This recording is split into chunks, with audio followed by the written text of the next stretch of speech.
Lu lihat laptop ini, i7 cuma 2 jutaan. Aduh, bro. Mereknya VSUP, tapi judulnya HP 14S.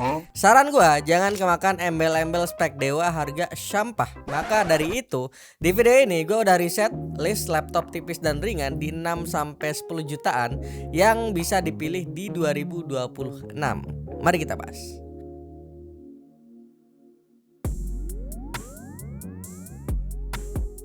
Ya baik lagi PM Channel. Di 2026 ini nyari laptop itu kayak nyari politisi bener di suatu negeri. Susah-susah gampang dan banyaknya itu jebakan. Harga hardware pun emang lagi naik, tapi bukan berarti kita nggak bisa dapat barang bagus di range harga 6 sampai 10 jutaan. Gua di sini udah kurasi list laptop tipis ringan yang cocok buat mahasiswa yang tugasnya seabrek, sampai budak korporat yang kerjanya ngetik laporan sambil dengerin omelan bos yang tidak jelas. Nah, di list laptop pertama ada si paling fair value HP 14S EM0032AU. Harganya 6,6 jutaan. Di 2026 harga segini dapat Ryzen 3 7320U, RAM 8GB sama SSD 512GB itu udah paling jujur. Ini laptop cocok buat kalian mahasiswa baru yang butuh ngetik, zoom atau tugas ringan. Adik gua sendiri pakai laptop yang speknya sebenarnya identik kayak gini tapi dari Asus ExpertBook kalau nggak salah, dan udah nggak dijual lagi kalau nggak salah. Jadi makanya nggak gua masukin di list laptop ini. Bedanya punya dia bisa upgrade RAM. Nah, si HP 14S ini RAM-nya onboard bawaannya. Gua lupa ini bisa di-upgrade atau enggak. Kalau misalkan ada yang tahu ini ada slot tambahan atau enggak, coba komen bawah ya, biar kita enggak sesat berjamaah. Kekurangan laptop ini bodinya plastik banget bro. Pegangannya kerasa ekonomis lah ya, mirip-mirip sama kualitas aspal jalanan yang baru dibenerin terus rusak lagi belum sebulan kemudian. Itu kayak cerita di sebuah negeri di ujung sana. Sedikit cerita, pas gua searching HP 14S gua nemu laptop ini. Judulnya HP 14S tapi harganya 2 jutaan. Dan curigai gua dia kasih logo VSUP di kirinya. Merek-merek gak jelas dari Cina yang garansinya sangat goib. Dan ternyata ada yang beli cok. Bintang 5 pula yang beli. Ini ya CPU-nya nggak jelas, cuma kasih tulisan Intel Core i7. Barangnya pun nggak jelas, kalau servis di mana. Ya saran gua please lah, yang awam gitu kan, jangan ketipu barang murah pakai embel-embel i7. Itu sampah sumpah, jangan dibeli. Mending beli yang pasti-pasti aja, yang ada authorized service-nya di Indonesia gitu kan. Meskipun ya mungkin beberapa brand di Jabodetabek aja adanya, kayak Infinix gitu-gitu, itu kan merek-merek yang service authorized centernya di Indonesia, di Jabodetabek gitu kan rata-rata, nggak di yang di kampung-kampung. Yang di kampung kayak di daerah itu kan merek-merek gede kayak Asus, Lenovo dan kawan-kawannya. Intinya setidaknya itu ada authorized service centernya di Indonesia setidaknya.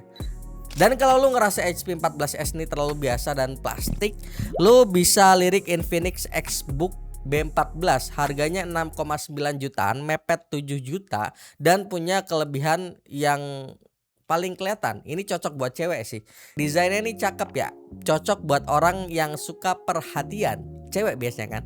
Eye catching, terus warnanya juga cantik, dan ini salah satu laptop yang teringan di kelas harganya. Bobotnya cuma di 1,18 kg alias 1,18 kg. Yang perlu diperhatiin satu aja. Kalau lu tinggal di luar Jabodetabek, pastiin toko tempat lu beli itu terpercaya. Jangan sampai habis beli laptopnya terus pas rusak laptopnya ataupun bermasalah, lu si pembeli maksud gua bingung mau klaim kemana karena service centernya belum semerata brand lain dan tokonya nggak bertanggung jawab. Jadi lebih ke hati-hati aja saat beli laptop ini. Ini laptop oke sih dari sisi spek, dipakai gaming entry level kayak Valorant ataupun CS2 tipis-tipis ini masih dapat lah ya, karena dia udah pakai AMD Ryzen HS series ya. Dan salah satu tim kita juga pernah pakai laptop ini jangka panjang buat urusan administrasi Office sampai Netflix kan. Dia pakai juga, dan sejauh ini udah setahunan ini laptop masih aman aja. Terus dia menariknya di harga 6,9 jutaan. Baik lagi secara spek udah pakai Ryzen 5 yang HS series 7535HS tepatnya. Which is itu kencang banget buat kelas harganya. Masuk ke range harga 7,6 jutaan. Selanjutnya gue nemu Lenovo IdeaPad Slim 314 ALC6. Ini salah satunya yang pakai Ryzen 7 5700U di harga segini. mewah, iya, tapi tunggu dulu. Pas gua cek, ini barang harganya jauh di bawah rata-rata pasaran karena ternyata garansinya distributor. Gua sebagai orang yang udah cukup tahu industri perlaptopan, meskipun ya mungkin masih banyak yang lebih pintar di luar sana gitu kan, sangat tidak merekomendasikan produk dengan garansi distributor doang. Sedikit cerita gitu ya, salah satu editor kita yang lama yang pernah di PM Channel pernah beli juga barang distri. Itu HP Victus waktu itu ya barangnya. Beda harganya tuh lumayan, kalau nggak salah 2 jutaan gitu ya dibanding harga resminya. Itu harga resmi sebelum harga RAM naik gila, dan belum 1 tahun dipakai itu udah problem ternyata kalau nggak salah engselnya ya. Dan akhirnya ya karena garansinya distri nggak bisa diklaim di HP Indonesia, yang ujung-ujungnya servisnya ya bayar mahal padahal harusnya masih masa garansi kan, secara belum setahun. Kan sayang ya. Jadi katakan tidak pada whipping karena bisa bikin kamu mati bro ya. Enggak, maksudnya itu ya, itu bener.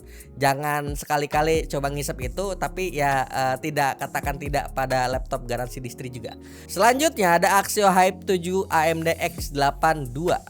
Panjang juga ya namanya. Pas gua cek, toko satu-satunya yang masih jual unit ini dengan harga di bawah 9 jutaan ya di toko satunya doang, yang gua masukin linknya di kolom deskripsi ya.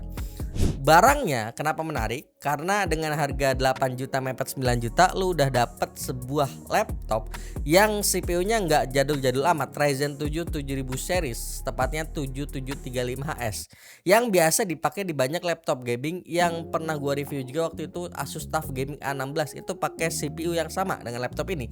Artinya performanya cukup bisa diandelin buat banyak penggunaan, ditambah RAM-nya udah 16GB dan 512GB storage. Dapetin laptop dengan spek CPU bagus dengan harga yang murah yang RAM-nya udah 16GB itu sekarang udah agak susah. Kayak perbandingannya itu 1 banding berapa gitu loh. Dan kekurangannya tentu laptop ini juga punya kekurangan, lebih ke awareness aja sih ya. Karena kan ini merek lokal gitu ya, Axio gitu kan. Masih banyak orang mandang sebelah mata, padahal kalau dipakainya standaran aja ya aman aja sih sebenarnya. Ini gue juga selama 2-3 bulan ini pakai laptop Axio Hype R5 Flip OLED dan aman aja sampai sekarang. Karena kan dia layar sentuh gitu kan. Terus touchpadnya, keyboardnya aman, dipakai untuk ngetik-ketik script doang dan nggak ada kendala apapun sih sejauh ini. Komen gue sama laptop ini itu lebih ke speakernya aja yang sangat kurang jujur ya, sisanya aman. Dan opsi lain di harga segini kalau misal lu nggak ngincer performa kencengnya, palingnya ada Axio Hype R3 OLED, lebih murah sih sekitar 8,7 jutaan. Tapi ya performanya jangan ngarep akan selevel Hype 7 AMD X8 Strip 2. Yang ini laptop fokusnya lebih ke display yang cakep dan body yang tipis, super ringan. Kalau nggak salah dia 954 gram gitu, pokoknya di bawah 1 kilo lah bobotnya. Dan layarnya OLED, baik lagi dia cakep banget buat kelas harganya ini si layarnya.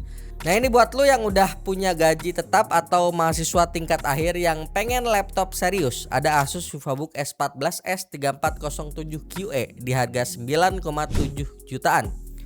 Ingat ini seri S ya, kasta premiumnya VivoBook. Layarnya udah 100% sRGB, anti glare, dan udah dapat sertifikasi TUV Rainland untuk mata biar nggak gampang perih lihat monitor laptop terus kan. Dan yang paling di highlight dari laptop ini adalah dia pakai chipset Snapdragon X series.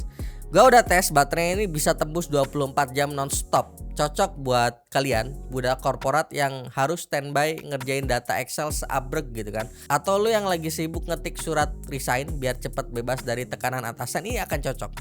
Speakernya udah Harman Kardon, jadi enak didengar, enak masuk telinga, dan enak buat dengerin podcast sambil kerja. Terakhir, buat kalian yang pengen laptop paling lengkap di list ini ada Acer SwiftGo 14 AI SFG 14. Harganya di sekitar 10,9 jutaan. Dan ini menurut gue solusi buat Gen Z gitu ya, yang mau jadi content creator. Layarnya tuh dimensinya 14,5 inch 120Hz, RAM-nya udah 16GB, dan storage-nya udah 1 TB. Ini lu kalau mau nyimpen video CapCut gitu kan sampai ribuan file juga harusnya udah muat sih ya. Baterainya juga tahan sampai 1,5 hari pemakaian normal. dan dia udah pakai Snapdragon X Plus. Laptop ini emang didesain buat AI, jadi kenceng, adem, dan storage-nya gede. Ini investasi buat kalian yang males bawa charger kemana-mana dan males hapus-hapus file karena kepenuhan. Dan menurut gua ini speknya udah paling future proof di list ini. Jadi kesimpulannya gimana? Kalau budget lu mepet di 6 jutaan, HP 14S itu pilihan yang aman selama lu nggak beli barang V-Sub tadi ya, yang tidak jelas tadi, yang sampah tadi. Kalau lu nyari kenceng dan desain metal, ambil Infinix. Tapi kalau lu butuh performa mentah buat gaming atau render di bawah 10 juta dan nggak mau laptop gaming, Axio Hype 7 jawabannya. Tapi kalau lu punya budget mepet 10 jutaan dan ngincer kenyamanan pakai serta baterai yang jangka panjang bisa dipakai 1-2 hari, mungkin Asus S14 atau Acer Swift Go AI itu udah kasta yang beda dan menarik untuk dilirik. Dan ingat, beli laptop itu investasi. Jangan cuma lihat spek di atas kertas, perhatiin garansi dan siapa yang mau tanggung jawab pas barang lu bermasalah. Jangan sampai kayak sistem birokrasi di sebuah negeri, pas ada masalah malah dilempar kemana-mana gitu kan, kampret kayak gitu kan. Kalau lu punya pengalaman pakai salah satu laptop di atas atau mau tanya-tanya, langsung aja hajar di kolom komentar. Kita diskusi, kita debat, kita berantem di sana, tidak apa-apa. Jangan lupa like, share, dan subscribe channel ini sebagai bentuk dukungan dan semangat untuk kami. Kunjungi terus pmcell.com agar dapat melihat perkembangan teknologi usai bidang IT. Join Discord server dan follow sosial media kami di kolom deskripsi. Sampai jumpa di video selanjutnya. Bye bye.